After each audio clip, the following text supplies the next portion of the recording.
This is the fifth in a series of readings of my short stories. This one is called Where Once a Life Had Been. There are some crimes for which the world is unforgiving.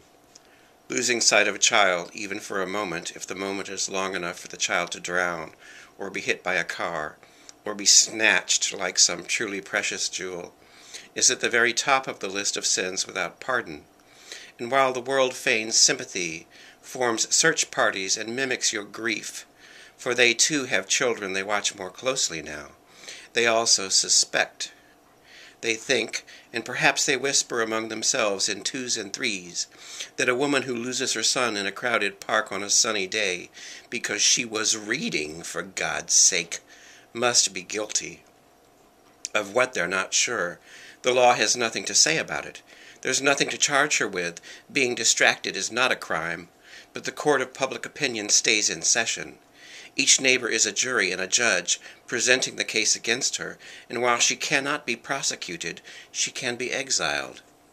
That's what people do with their gossip and their suspicions. They exile you while you still live 2 houses down, and you work at the same place you worked before this happened, and maybe you even go to church and sing hymns, standing next to the very people who have pronounced their sentence on you with silence instead of accusation.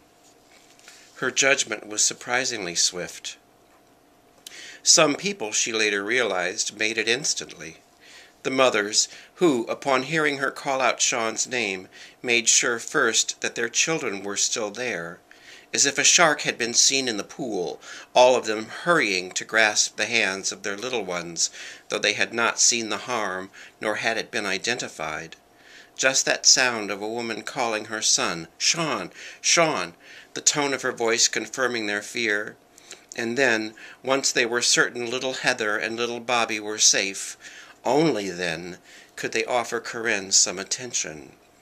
Then they could help her look, over here, over there, and even as they searched in ever-widening circles from where Sean had last been seen, they began to wonder how she could let it happen.